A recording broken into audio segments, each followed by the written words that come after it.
ഇന്ന് വൈകുന്നേരം മോഹൻലാലിൻ്റെ സാധാരണ രാവിലെയും ഒക്കെയാണ് അല്ലെങ്കിൽ ഉച്ചയ്ക്കൊക്കെയാണ് ഈ സിനിമ റിലീസ് ചെയ്യുന്നത്. പക്ഷേ ഇന്ന് വൈകുന്നേരം മോഹൻലാലിൻ്റെ അതിമനോഹരമായ 2 ദിവസം കൊണ്ട് ഷൂട്ട് ചെയ്തിട്ടുള്ള ടി.കെ. രാജീവ് കുമാർ സംവിധാനം ചെയ്തിരിക്കുന്ന മനോഹരമായൊരു സിനിമ ഇന്ന് വൈകുന്നേരം വരുന്നുണ്ട്.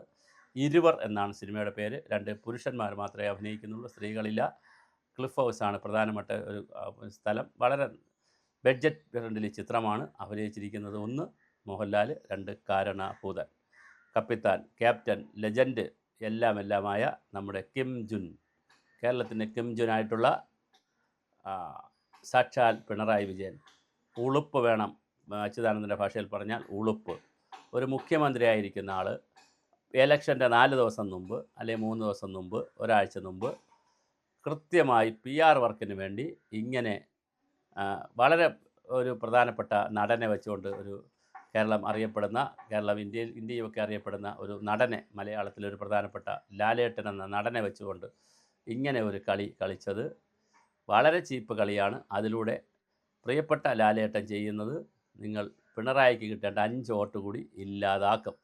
ഇത് കണ്ടൊരാൾ വോട്ട് ചെയ്യില്ല എന്ന് മാത്രമല്ല, ഇത് കാണുമ്പോൾ ഇവൻ ആരുടെ സർക്കാർ ചെലവിൽ വീണ്ടും PR വർക്ക് ചെയ്യുന്നോ എന്ന് ചോദിച്ച് ആളുകൾ ഇപ്പോൾ തന്നെ മടുത്തിരിക്കുന്ന പിണറായി വിജയനെ ഒരു റൗണ്ട് കൂടി മടുക്കാനാണ് എല്ലാ സാധ്യതയുമുള്ളത്. മോഹൻലാൽ ചെയ്തു കൊടുത്തിരിക്കുന്നത് ഒരു 8ൻ്റെ പണിയാണ്. ഇത് ആരാണ് ബുദ്ധി ഉപദേശിച്ചെന്നറിയില്ല. രാജാവ് വിവസ്ത്രനായി നിൽക്കുമ്പോഴും രാജാവ് സുന്ദരനാണെന്ന് പറഞ്ഞ ആളുകൾ തീയിടുകയും ആളുകൾ കൈയടിക്കുകയും വലിയ ഫലങ്ങളൊക്കെ കഴിക്കുകയും പഴങ്ങളും ഫലങ്ങളും ഒക്കെ കഴിക്കുകയൊക്കെ ചെയ്തപ്പോൾ രാജാവ് സന്തുഷ്ടനായി അങ്ങനെ നിന്ന്, അയ്യോ കൊള്ളാം, ഈ നഗ്നനായിരിക്കുന്നു, നന്നായിരിക്കുന്നു, ഒരു ദിവസത്തേക്കായെങ്കിൽ അത് ഒരു വർഷം മുഴുവൻ അല്ലെങ്കിൽ ജീവിതം മുഴുവനായ കൊള്ളാം എന്ന് തോന്നുന്ന നഗ്നനായ ഒരു രാജാവിൻ്റെ കഥയുണ്ട്. അപ്പോൾ ഒരു കൊച്ചി ഇറക്കമെന്ന് പറയുന്നത്, മനുഷ്യൻ തുണി കൊടുത്തിട്ടില്ല, പോയി തുണി എടുത്ത് കൊടുക്കുകയെന്ന് പറയുന്നൊരു കഥയുണ്ട്. ഇവിടെ ഇപ്പോൾ പാർട്ടിക്കകത്തും അങ്ങനെ ഒരു തുണി ഉടുക്കണം എന്ന് പറയാനൊരു പയ്യനില്ല, പൊതുസമൂഹത്തിലുമില്ല. മാധ്യമങ്ങളെല്ലാം അടിമ ക്യാപ്സൂളുകൾ കഴിച്ച് കാശിന് വേണ്ടി നടക്കുന്നത് കൊണ്ട് ചാനലുകളുമില്ല, ആരുമില്ലാത്തൊരവസ്ഥയാണ്. എന്തായാലും രാജാവ് നഗ്നനാണ്.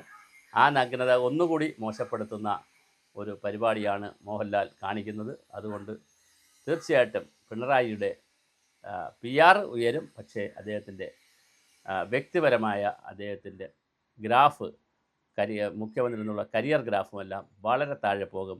ഒരു കാരണവശാലും ഇത് ഇലക്ഷന് ഗുണം ചെയ്യാൻ പോകുന്നില്ല. അത് ഞങ്ങളുടെ ഒരു പിണറായി വിരോധം കൊണ്ടോ CPM വിരോധം കൊണ്ടോ LDF വിരോധം കൊണ്ടോ പറയുന്നതല്ല. കേരള സമൂഹം അത് ഇഷ്ടപ്പെടുന്നില്ല. ഈ ബിംബവൽക്കരിക്കുന്നത്, പ്രത്യേകിച്ച് പൊളിറ്റിക്കൽ ബിംബങ്ങളെ കേരള സമൂഹം ഒരു കാലത്തും ഇഷ്ടപ്പെടുന്നില്ല. അത് എപ്പോഴൊക്കെ അങ്ങനെ ബിംബമാവാൻ സ്വയം ശ്രമിക്കുകയോ മറ്റുള്ളവരെ കൊണ്ട് ശ്രമിപ്പിക്കുകയോ ഒക്കെ ചെയ്യുമ്പോൾ ആ ബിംബങ്ങൾ ഉടഞ്ഞു പോയതാണ് കേരളത്തിൻ്റെ കഥ. അതുകൊണ്ട് ഈ കാരണം കൊണ്ട് തന്നെ കുറേ വികസന പ്രവർത്തനങ്ങളും റോഡും കിഫ്ബി പാലവും സ്കൂളെന്നൊക്കെ പറഞ്ഞ് കുറച്ച് പരിപാടികൾ നടത്തിയിട്ടുണ്ടെങ്കിലും ശമ്പള പരിഷ്കരണവും മറ്റു കാര്യങ്ങളും DA ഒക്കെ കൊടുത്ത് എല്ലാവരെയൊക്കെ സൂചിപ്പിക്കാൻ ശ്രമിക്കുമ്പോഴും ഇപ്പുറത്ത് ഈ ഒരൊറ്റ കാരണം കൊണ്ട്, കാരണം അഴിമതി, സ്വജനപക്ഷപാതം, ഞാൻ ഈ പറഞ്ഞ നീതിബോധത്തിൻ്റെ പ്രശ്നം, ഈ PR വർക്ക്, ഇതെല്ലാം കൊണ്ട് തന്നെ പിണറായി തോറ്റ് അമ്പും എന്നുള്ള കാര്യത്തിൽ ഒരു തർക്കവുമില്ല. അല്ലെങ്കിൽ ജനങ്ങൾക്ക് തലയ്ക്ക് വെളിവില്ലാതിരിക്കണം.